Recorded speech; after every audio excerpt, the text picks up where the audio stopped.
উঠিছে কেরা মানে কি আমরা জিগান না।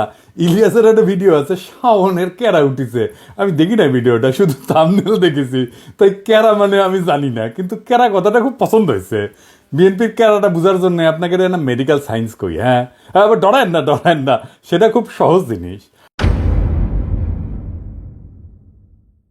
হাঙ্কারের শরীরে একটা রোগ প্রতিরোধ করার ক্ষমতা আছে, এটার ইংরেজিত কয় ইমিউনিটি। এই ইমিউনিটি আছে জন্যই আমরা এত দূষিত পরিবেশে দূষিত খাবার খাইয়াও নিত্যদিন রোগে ভুগি না। শরীরে ছোট ছোট যোদ্ধা কোষ আছে, শরীরে জীবাণু বা ভাইরাস ঢুকলে তারা জয় বাংলা করে দেয়। শুধু জীবাণু বা ভাইরাস না, আরেকজনের কিডনি, চোখের কর্নিয়া, আরেকজনের কলজিয়া আমার শরীরে যদি ট্রান্সপ্লান্ট করে ঢুকে দেয় না, করে তো তাই না, কিডনি নষ্ট হলে বই লাগিয়ে দেয় না আরেকজনের কিডনি, উঙ্কা তো সেটাও কলে খাইয়া দেয়। ওই যে একজনের কিডনি নষ্ট হলে আরেকজনের কিডনি নিয়ে লেগে দেয় না আরেকজনের শরীরে, এটা কয় ট্রান্সপ্লান্ট আর কি। তো ওই ট্রান্সপ্লান্ট করলে না ওই যোদ্ধা কোষ খাইয়া দেয় কলে, বুঝছাও, ওই যে যেটা ট্রান্সপ্লান্ট করছে যেটা ঢুকাইছে। সেই জন্য ট্রান্সপ্লান্ট করার পরে মেলা ওষুধ খেতে হয় ওই যোদ্ধা কোষগুলোকে থেমে রাখার জন্যে, চেপে রাখার জন্যে। তো ওই যোদ্ধা কোষের কেরা হইলে নিজের শরীরের উপরে নিজেই ঝেপে পড়ে। তার মানে শরীরের এই চামড়া মনে হয় তার নিজের চামড়া না, এটা অন্যের চামড়া, ব্যাস তাহলে শেষ, শরীরে সোরেসিস হবে। এটা সে ছবি দেখে দেন, দেখিছেন কি বিচ্ছিরি অবস্থা। এটা করলে কোনো সোয়াসের রোগ না, ওই যে কেরা হয়েছে বুঝছাও, রিউমাটয়েড আর্থ্রাইটিস মানে বাতের মতো আর কি। তো এটাও কেরা, হাত হুত বেঁকে বুকে যায়, ব্যথা তো আছেই, ছবি দেখান এডিটর সাহেব। তারপরে টাইপ 1 ডায়াবেটিস, ডায়াবেটিস করলে দুই ধরনের, টাইপ 1 আর টাইপ 2। হ্যাঁ, তো টাইপ 1 মানে যেটা জন্ম থেকে হয়, তো ছোটবেলাতে হয়, এটাও কলে ওই কেরা রোগ, বুঝেছেন। তো এটা ডাক্তারি ভাষায় কয় অটো ইমিউন ডিজিজ। আমি যদি ডাক্তারি বই লিখলামিনি তাহলে এই রোগ রে লিখলামিনি, নিজের নিজেই মারে, এত খারাপ কথা কেঁকে করে লেখা যায়, তাই কেরা রোগ লিখলামিনি কেরা। ইনকা কেরা হয়েছে বিএনপি, ওই নিজের দলের ইতিহাস ঐতিহ্য অবদান এমনকি জিয়া খালেদার সিলসিলার বিরুদ্ধে দাঁড়াইছে। কেমনে দাঁড়াইছে আসেন দেখি। জিয়াউর রহমান বাংলাদেশের রাজনীতিতে কয়েকটা বেসিক মৌলিক কন্ট্রিবিউশন আছে, অবদান আছে। কি কি? 1 নাম্বার, তিনি বাকশালী শাসন থেকে গণতান্ত্রিক ব্যবস্থা উত্তরণ ঘটাইছিলেন। এর ইন্টারেস্টিং ব্যাপার হইতেছে যে বাংলাদেশই পৃথিবীর ইতিহাসে প্রথম এবং একমাত্র দেশ যা মার্শাল ল অধ্যাদেশ দিয়ে গণতন্ত্রের উত্তরণ ঘটেছিল। আমরা এই প্রসঙ্গে পরে আসবো, কারণ বিএনপির কর্মীদের জানা উচিত যে তাদের নেতারা দলের আদর্শ, নীতি, উদ্দেশ্যের সাথে কি বিপুল প্রতারণা কইরা দলটারে ধ্বংস করিচ্ছে। 2 নাম্বার, জিয়াই বাংলাদেশের নাগরিকদের প্রথম পলিটিক্যাল আইডেন্টিটি দিচ্ছেন। পলিটিক্যাল আইডেন্টিটি খুব গুরুত্বপূর্ণ একটা জাতির জন্য, এটা দেশের জন্য, রাজনৈতিক জনগোষ্ঠী হিসেবে গড়ে ওঠার জন্য। আমার জনগণ কোথায় ভারতীয় জনগণের চাইতে আলাদা, আমরা কিভাবে পশ্চিমবঙ্গের বাংলাভাষী বাঙালির চাইতে আলাদা, এইটা 72-এর সংবিধানে ছিল না। এটা জিয়ার খুবই মৌলিক কন্ট্রিবিউশন। 72-এর সংবিধানে আমরা বাঙালি জাতি, বাংলাদেশের সকল নাগরিকের জাতিসত্তা বাঙালি। আমরা কি সবাই বাঙালি? ইন্ডিয়া মুক্তিযুদ্ধের সময় পোস্টার করে দিছিল যে বাংলার হিন্দু, বাংলার বৌদ্ধ, বাংলার খ্রিস্টান, বাংলার মুসলমান, আমরা সবাই বাঙালি না। আমরা সবাই বাঙালি না। বাংলাদেশের স্বীকৃত 50টা নৃগোষ্ঠী আছে, চাকমা, মারমা, সাঁওতাল, গারো, ত্রিপুরা, বম, ম্রো, হাজং, খাসিয়া আছে না। আমাদের এই ছোট দেশে 47টা ভাষা আছে, কি বিপুল বৈচিত্র্য আছে, সবাইকে আপনি বাদ দিয়ে দিবেন বাঙালি কয়া? এই যে ইনক্লুশন, সবাই নিয়ে আসা, এটা কে করেছে? জিয়া করেছে, আমাদের বাংলাদেশি জাতি পরিচয় দান কইরা। 3 নাম্বার, বাংলাদেশকে পদানত রাখার ভারতীয় বয়ান মুজিববাদ, যা এই 72-এর সংবিধানের রাষ্ট্রীয় মূলনীতি 4টা: গণতন্ত্র, সমাজতন্ত্র, ধর্মনিরপেক্ষতা, বাঙালি জাতীয়তাবাদকে জয় বাংলা করে দিছিল জিয়াউর রহমান। ধর্মনিরপেক্ষতাকে প্রতিস্থাপন করেছিল পরম করুণাময় আল্লাহর উপর পূর্ণ আস্থা এবং বিশ্বাস দিয়া। সংবিধানে বিসমিল্লাহির রহমানির রহিম যুক্ত করেছিল। আমি এক এক করে দেখাচ্ছি কি কি করেছিল। সংবিধানের প্রস্তাবনার প্রারম্ভে বিসমিল্লাহির রহমানির রহিম তো সংযোজন করেছিলেন। রাষ্ট্র পরিচালনার মূলনীতি হিসেবে 8-এর ক অনুচ্ছেদে লিখেছিলেন, সর্বশক্তিমান আল্লাহর উপরে পূর্ণ আস্থা এবং বিশ্বাসী হইবে যাবতীয় কার্যাবলীর ভিত্তি। 8-এর ক অনুচ্ছেদের আর এক রাষ্ট্রীয় মূলনীতি সমাজতন্ত্রের পরিবর্তে লিখেছিলেন, অর্থনৈতিক এবং সামাজিক ন্যায় বিচার অর্থে সমাজতন্ত্র। 25-এর 2 অনুচ্ছেদে রাষ্ট্র ইসলামী সংহতির ভিত্তিতে মুসলিম দেশগুলোর মধ্যে ভ্রাতৃত্ব সম্পর্ক সংহত, সংরক্ষণ এবং জোরদার করিতে সচেষ্ট হইবে, এই মর্মে নতুন অনুচ্ছেদ সংযোজন করেছিলেন। ধর্মভিত্তিক রাজনৈতিক দল গঠনের উপরে সাংবিধানিক বাধা অপসারণ করেছিলেন, একদলীয় বাকশাল ব্যবস্থা বাতিল করেছিলেন এবং সুপ্রিম কোর্টের একটা মৌলিক এখতিয়ার পুনর্বলবৎ করছিলেন। এই সুপ্রিম কোর্টের মৌলিক এখতিয়ার কি, যা জিয়া আবার বলবৎ করেছিলেন? কি সেটা? খুবই গুরুত্বপূর্ণ, আসেন এরা বুঝে দেখি। এটা বুঝতে হইলে বাকশালের দুইটা জিনিস ভালো করে বুঝতে হবে।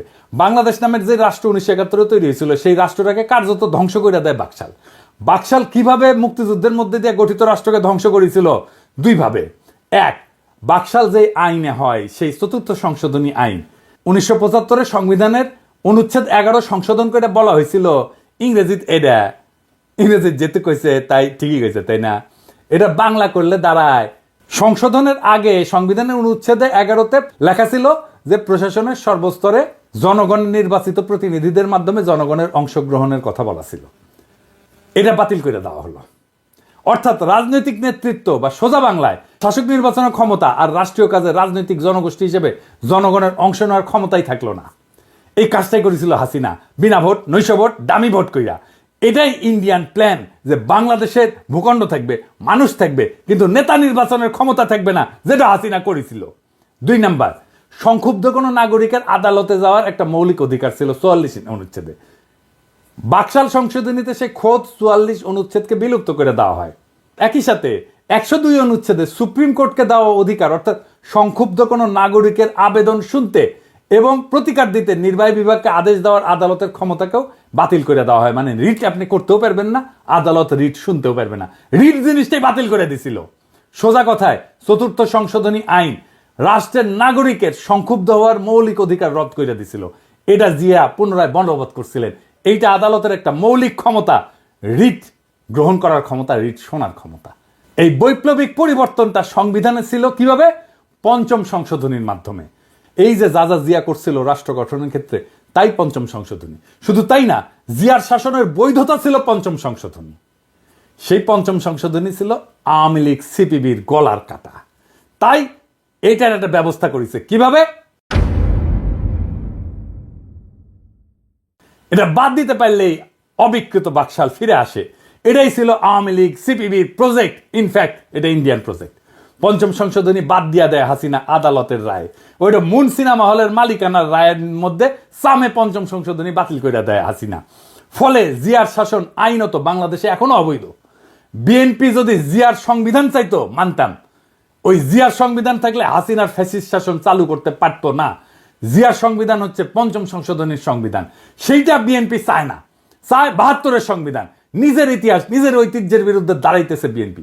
বিএনপির কেরা উঠিছে, তাই নিজে দাঁড়াইতেছে জিয়ার বিরুদ্ধে।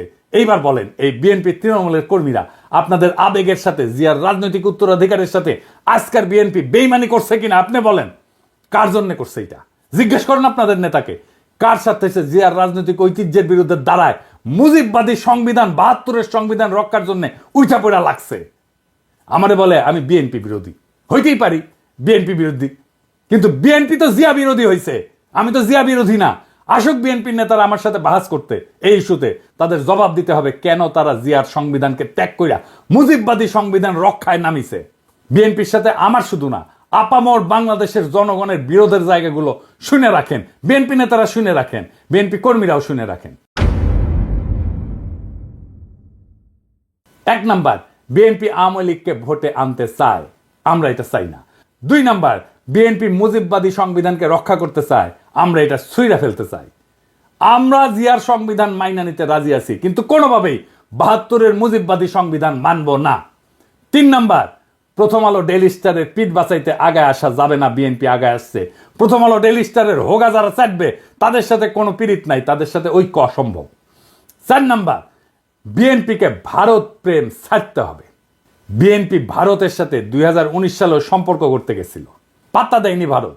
15 অক্টোবর 2019-এ বিবিসিতে প্রকাশিত এক রিপোর্টে এভাবেই লেখা হয়েছিল কথাটা, দলটির পক্ষ থেকে গত কয়েক বছর ভারতের সাথে একটা ভালো সম্পর্ক তৈরির চেষ্টা অনেক সময় দৃশ্যমান হয়েছে। বিএনপির সিনিয়র কয়েকজন নেতা গত বছর মানে 2018 সালে ভারত সফরেও গিয়েছিলেন। তাদের সম্পর্ক তৈরির চেষ্টায় ভারত সেভাবে সাড়া দেয়নি। এমনকি বিএনপির একজন অতি গুরুত্বপূর্ণ নেতা প্রকাশ্যেই বলছেন বিএনপির রাজনীতিতে ভুল ছিল, মানে ভারত প্রশ্নের রাজনীতিতে ভুল ছিল। বিএনপির রাজনীতি ভুল ছিল, খালেদা জিয়ার রাজনীতি ভুল ছিল, জিয়ার রাজনীতি ভুল ছিল। এই আস্পর্ধা কোথায় পাইছিল সেই নেতা? আমরা তখনই বিএনপিকে এলাই ভাববো, সহযোদ্ধা ভাববো, যখন এই 4টা প্রশ্নে বিএনপি স্পষ্ট স্ট্যান্ড নেবে। এখানে পলিটিক্যাল স্ট্যান্ড নেওয়াই রাজনীতি, টেম্পো স্ট্যান্ড দখল করা রাজনীতি না। মৌলানা ভাসানী আওয়ামী লীগেরই নেতা ছিল। আওয়ামী লীগ তারা ওন করতে পারে নাই, তাই মাওলানা ভাসানী আওয়ামী বিরোধীদের আদর্শিক নেতা হয়েছে। আপনাদের ভাগ্যেও সেই ঘটনা ঘটতেছে। আপনারাও জিয়ার রাজনীতি ওন করতে পারতেছেন না। আগামীর বাংলাদেশ জিয়ার দেখানো পথে হাঁটবে। জিয়ার 19 দফার প্রথম দফাই হচ্ছে সর্বতভাবে দেশের স্বাধীনতা, অখণ্ডতা এবং সার্বভৌমত্ব রক্ষা করা। সর্বতভাবে মানে সব রকম উপায়ে, রাজনৈতিক, সামরিক, কূটনৈতিক সহ যা যা পদক্ষেপ নেওয়া যায় সবভাবে। এই কারণেই জিয়াউর রহমান বাংলাদেশে আধিপত্যবাদ এবং আগ্রাসন বিরোধী জনগণের নিরঙ্কুশ সমর্থন পাইছিলেন। তিনি আমাদের নেতা হয়ে থাকবেন। আমরা জিয়াকে রিপোজিশন করব পলিটিক্সে। বাংলাদেশের রাজনীতিতে আমরা জিয়ার চিন্তাকে পুনরাবিষ্কার করব, যা আপনারা পারেন নাই। রাজশাহীতে ছাত্র রাজনীতি করার টাইমে আমরা স্টার সিগারেট খেতাম, কম পয়সা, টাকা পয়সা ছিল না, তো তাই তো এক বিএনপি নেতা আমাদের স্টার সিগারেট খাওয়া দেখে তাচ্ছিল্য কেটে কইছিল যে ওই বিএনপি করে গল্লিক খায়। গল্লিক মানে গল্লিফ আর কি, সিগারেট। আপনারা বিএনপি করেন আর নির্বাচনের গল্লিক খান। আমরা জিয়ার রাজনীতি নিয়ে আগায় যাব, দেখেন কার পিছে জনতা আসে। আমি শিওর আপনাদের দলের ত্যাগী এবং তৃণমূলের কর্মীরা দলে দলে আমাদের রাজনীতিকে ঊর্ধ্বে তুলে ধরবে। ওরা জিয়ার রাজনীতি কোনটা সেটা ঠিকই চিনতে পারবে। ওরা গোল্ডিক খাইতে আসে নাই, তারা জিয়ার রাজনীতি করতে আসছে। আপনাদের মুজিববাদী, সংবিধান প্রেমী আর ভারত প্রেমী রাজনীতির ন্যারেটিভ বয়ান বদলাইতে না চাইলে আসেন খেলবো। বয়ান আর ন্যারেটিভ তৈরির মাঠে খেলা হবে। এই কাজটা আমরা ভালো পারি। আর লাইনে আসলে স্বাগতম। ভারতের আগ্রাসন মুক্ত, আওয়ামী বয়ান মুক্ত আগামীর বাংলাদেশ একসাথে গড়ব। চয়েস আপনার।